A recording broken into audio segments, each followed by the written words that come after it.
تر لبنان وروسته پاکستان او عراق کې به وزیر اعظمان هم استعفا ورکړي. واشنگټن: دا وخت د پاکستان په شمول د نړۍ په شپږو هیوادونو کې عوامي پاڅونونه روان دي او احتجاج کوونکي د ځایي ناستي حکومتونو نه اصلاحات یا استعفا غواړي. تر دې دمه د لبنان د احتجاج کوونکو غوښتنه منل شوې ده او د ملک وزیر اعظم سعید حریري د خپلې څوکۍ نه کوز شوی دی، خو د لبنان د ځوان کول احتجاج لا ختم شوی نه دی او احتجاج کوونکي د استعفا هرکلی کوي، خو وايي د دوی غټه غوښتنه لا پاتې ده. احتجاجیان غواړي د سیاسي مشرانو احتساب دی وشي او لوټل شوی دولت دې ترې بیرته واخیستل شي. په پاکستان کې د اپوزیسیون ګوندونو د ازادۍ مارچ پیل کړی احتجاج د وزیر اعظم عمران خان نه استعفا غواړي. د ټاګۍ ټورۍ نه پاک نوی دولت انتخابول غواړي او په انتخابي عمل د پوځ هیڅ قسمه لاسوهنې منلو ته تیار نه دي. وزیر اعظم عمران خان د استعفا ورکولو نه انکار کړی او وايي پوځ د پلوي دی. د ازادۍ مارچ مشر مولانا فضل الرحمن اعلان کړی احتجاج به تر هغې دوام ویږي ترڅو یې غوښتنې ټول په ټوله منل شوي نه وي. د اپوزیسیون ګوندونو ګډ دریځ دی چې د کال 2018 د انتخابونو نتیجې د ولس د خوښې برخلاف د پوځ په لاس د عمران خان په حق کې بدل کړی شوي دي او ځکه د عمران خان او د هغه حکومت ته د سلیکټډ یا تپل شوی حکومت وایي.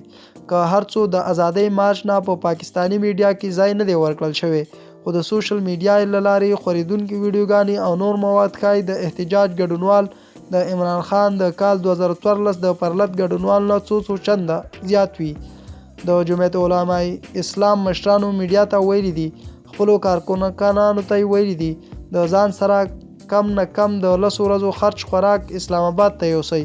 د خبرو تر مخه حکومت هم د هنګامي صورتحال لپاره تیاری کړی دی او وزیر اعظم عمران خان خبرداری ورکړی دی که چیرې احتجاج کوونکي قابو شول او غیر قانوني لارې چارې خپلې کړي نو د قانون سره به سم چلند به ورسره وشي.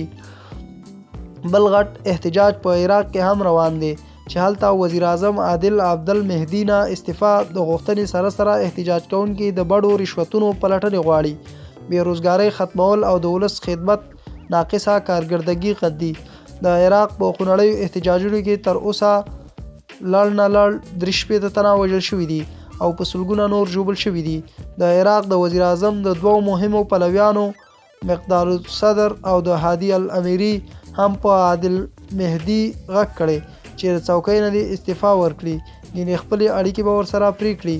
څېړونکي وایي د مقدار الصدر او د هادي الامیري د مرستو بغیر د وزیر اعظم مهدي په اقتدار کې پاتې کېدل ناممکن نه وي، نو یو ډیر ګران کار به ضرور وي.